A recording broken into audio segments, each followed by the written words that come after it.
Today we'll examine what the future of the customer experience looks like after applying AI. Now, facilitating our panel is Raul Grunberg. He's a proven executive with best practices and worldwide vertical expertise. Welcome, Raul. Thank you, Gene. So, theme number 2, how have the innovations using AI to leverage big data changed, improved, or harmed the customer experience today? Was there an agreement from the panel or the board on this?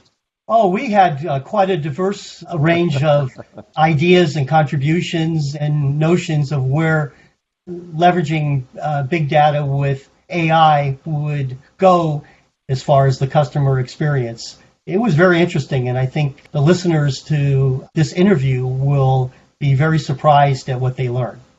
Yeah, this sounds like a great back and forth. So tell us about the people that served on the panel. We had 20 panelists on our public panel contributing to this theme. They had a wide range of backgrounds, terrific backgrounds in marketing, customer service, actually the creation of AI, IT, that gave us the ability to have a very well-rounded, global, diverse look at the questions that we've posed and the discussions back and forth. So as I'm looking at your executive summary here, it looks like customer concerns were, again, a recurring issue.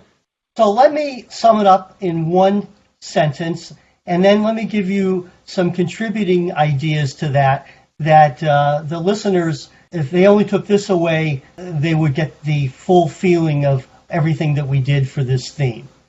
AI gives entities in both the public and private sectors the ability to utilize their big data to provide a satisfactory customer experience through personalization and customization. To support that, the ideas that came up were products and services are most often substantially improved to better meet the needs and expectations of the customer through the effective use and analysis of big data combined with AI. AI and big data together trained to personalize the customer experience without the customer knowing, without their knowing the customer's personal details is preferred, distinguishing the customer experience to be cool rather than creepy. That was an important point. I like that distinction. That's very, very good. And then customers fear that entities in the public and private sectors that use big data combined with AI may compromise the customer's privacy. So this was kind of relating to the creepy part, but privacy and kind of weirding out people. And then we went on to customers also fear that personal information which is gathered by entities in the public and private sectors in the form of big data combined with artificial intelligence, AI, may not be secure. So we have security, privacy, and then just the emotional aspect of it. Is this a cool experience or is it kind of a weird, creepy, uncomfortable experience? Okay, so before we get into all the creepy things the boyfriend's doing to us, let's start with all the good things that are coming from AI. And key point 1. Key point 1 dealt with the strengths of AI combined with big data. One of the 2 key takeaways for that was AI unlocks the potential of big data, and that was contributed by Jason.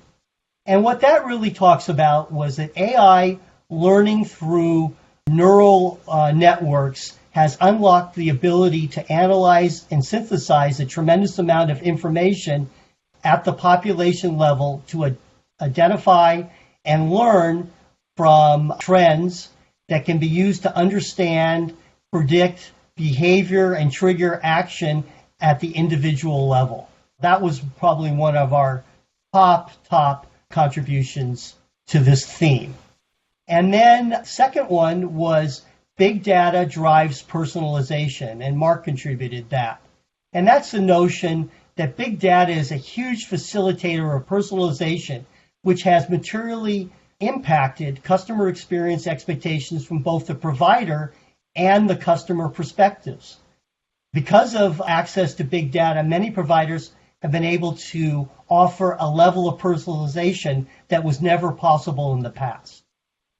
So we like it at Amazon and we like it at Netflix, but there is a fear about what's happening with our privacy. And I guess that's what you're talking about in key point number 2.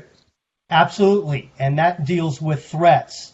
Carlola said data privacy, especially in the EU countries where the European Union law is relatively strict, capturing customer data will need to apply GDPR and other ruling.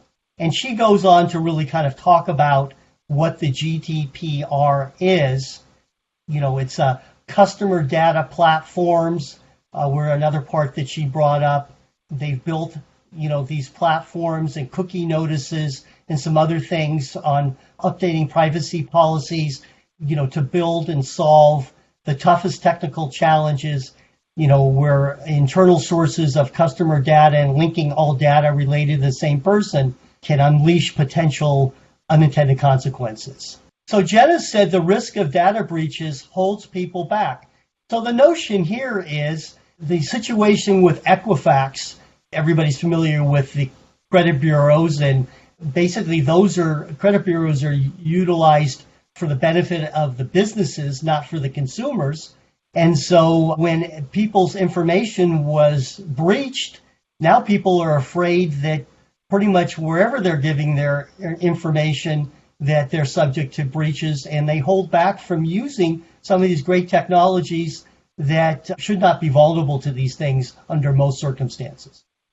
So, Raul, as we get into key point number 3 here, this seems complicated. It seems like there's some back and forth going on here. Walk us through this point.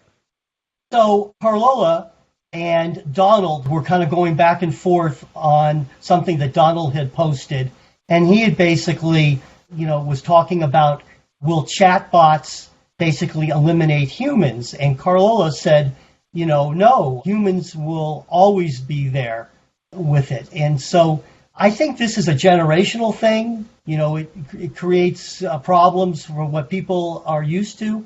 The millennials, the X, Y, and Z generation are more comfortable with working online versus baby boomers. Donald may be more of a baby boomer, and Carlola is more of a millennial, and that was kind of the nature of that conversation. And then the second thing that she came out was, obtaining a customer data will require opt-ins. Storing customer data and the subsequent usage of obtaining data are examples that could cause data privacy challenges. So again, it's going back and forth with both this security and privacy issue as being, threats and weaknesses, and kind of both kind of interchangeable in that regard to the potential and progress of AI with big data. So key point 4 is a little whimsical, right? When AI is fun, we all win.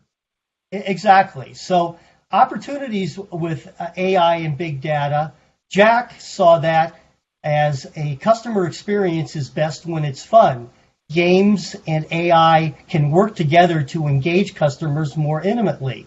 Again, from a customer service or customer retention or acquisition standpoint, his notion was we are all gamers at heart. And on our best days, we do our best to make progress to our individual goals.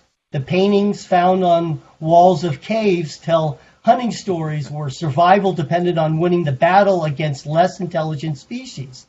We can thank our distant ancestors for their victories. Natural selection works. So this is he's suggesting, we're going through an evolutionary process, and AI and big data is just part of that. And if we make it fun and interesting and engage people, it'll be a better experience, and those technologies will progress more quickly. Carlola said, great commercial opportunity for businesses as prediction of cross-sell, upsell can be much more specific and defined as before, moving away from a generic one-size-fits-all approach. So this goes back to that personalization, customization notion, and that businesses are going to, increase their businesses in leaps and bounds as they get more, rifle shot instead of shotgun in terms of what they're offering to their potential customers. Wow, what a great panel. What a great discussion. Raul, tell us about the three that really stood out on this panel. So the top three contributors in terms of the volume, I would say, or the amount of contributions made were Alex, Donald, and Jack. But as you can see from the key takeaways and the key points, we've had several other people who have been major contributors to this theme, and I thank them very much.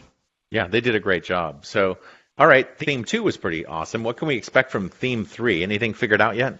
Yeah, so we're right in the midst of theme 3 right now. It's going to end in a few days, and it asks the question, how have the innovations to integrate AI in mobile strategies changed, improved, or harmed the customer experience today?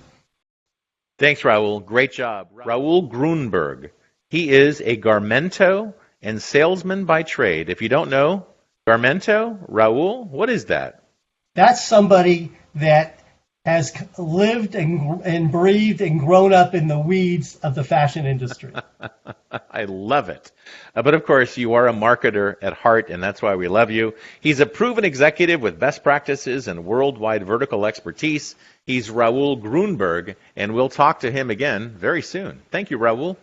Thank you, Gene. I look forward to talking with you again.